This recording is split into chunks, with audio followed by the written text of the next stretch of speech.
answers and the content that she says don't mean anything to me. Okay. It's the first word that she says, or the first couple of words, or the summation of the story that she told me. So let's go back to the goal question. I thought, and I was trying to think about it from other perspectives, just in a neurolinguistic interview. I've already interviewed her a couple years ago when she was leaving Winn-Dixie. That's how we first met, even though we lived in Dallas together. We were in Dallas HR together. We were here together in HR. We were both very involved in the HR organizations. I thought her goal answer was very important. The one thing I would say is when you started talking about you have less patience for certain people, I wouldn't bring that up. I wouldn't bring that up. You don't want to start talking about those things at the first interview. Other than that, I thought you did really good. Thank you. Okay. Question? I've noticed in this sit back and relax all the way. What do you make out of people who go to the different seats, sit back and relax? Oh, I'm watching body language the entire time. I would expect that initially, some of the posture would be more leaning forward, because typically when somebody's leaning in, that's when they're giving you more. That's what people perceive to be as giving you more attention. Somebody who's very comfortable and relaxed, I'm fine with that. What bothers me is when somebody won't give me eye contact. When somebody's looking down to the side, or they'll look and they'll fleet down, that bothers me. That tells me that there's a lot more going on inside that person, and they probably shouldn't be looking for a job right now.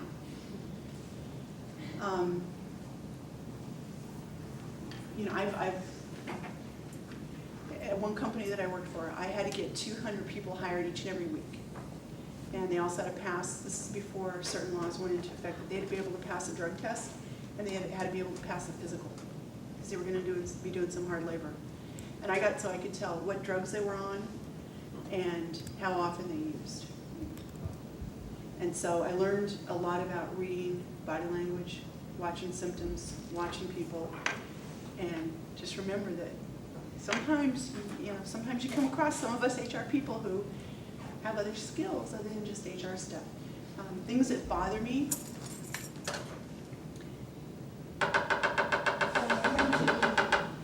Or if somebody's sitting there like that, it's like, this isn't a pool party. The other thing that really bothers me is if you wear a skirt or a dress to the interview, make sure you're covered up if you're crossing your legs, or if you're sitting, you don't want people to see things that they shouldn't be seeing. Make sure if you wear a button up the front shirt, make sure those buttons stay buttoned, or that they're buttoned in the first place. You wouldn't believe how many people come into interviews thinking that they're going to give you a great show. I don't want that. I'm not looking for that. I have no place or no patience for that. Make sure your shoes are clean. Make sure your fingernails are clean. Make sure there's nothing in your teeth. If you've got makeup on, make sure it's in the right place. These sound simple, but what if you're running late for an interview, it's raining outside, you run in the door, and you got makeup going all the way down. It doesn't bother me if you have lipstick on or not. Depends on the company though. Some companies, you come in without the lipstick, you don't have a chance. If you can go kind of check out the people coming and going before you go in for an interview, that also will give you a good sign. Is it a stiff company where you got to wear a suit? I am who I am. I went to a job interview one time in a pantsuit. I had hurt my back really, really bad, and I could barely bend over. There was no putting pantyhose on. It was not going to happen. So I put on a pantsuit. Went to the interview. I actually ended up getting hired. So the first day on the job, I wore a different pantsuit. Read the handbook. Women are not allowed to wear anything other than skirts or dresses. Whoops. We're changing this policy today. So you got to find out. You got to ask. If you get a call or you get an email about an interview, ask what the dress code is. I used to be the head of HR for the Orvis Company in Manchester, Vermont. If somebody came in wearing a suit and a tie, we sent them back out the door. Truly, when people were coming in for interviews, I would tell them, do not wear a suit and a tie. If you feel so that you cannot walk into an interview without a jacket, carry a jacket over your arm, but don't come in our doors with your jacket on. It just wasn't our culture. You had a question, and then you're next. Well, I was going to ask you, if you're looking for any type of passion within the people that you interview, would that make a difference for you? I'm looking for passion in everybody I interview, but the right kind of passion. The passion for work, the passion for making a difference, the passion for getting a job done, the passion for setting goals, going forward, and not settling for the status quo. Like Ruth. Ruth is not a status quo person. Me neither. If I'm looking at a job that just wants status quo, that's not me. I mean, you know, in a tough economy, it might be something to help get you through. You're not going to be happy there, though.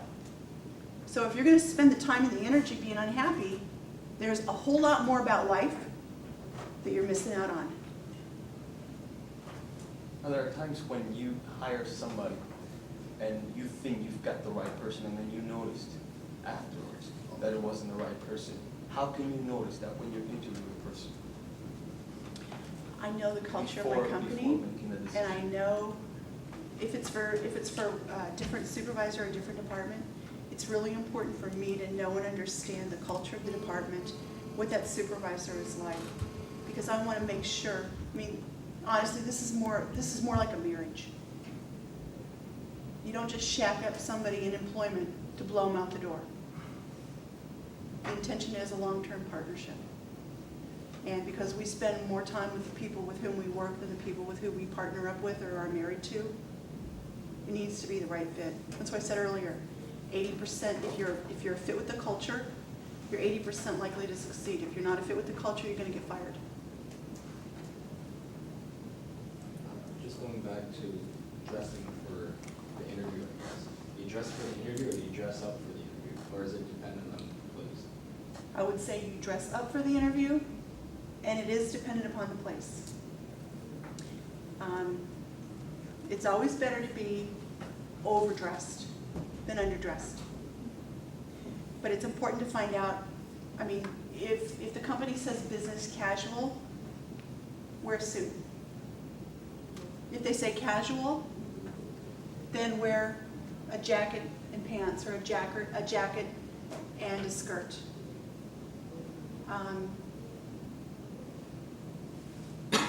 Don't wear a lot of cologne.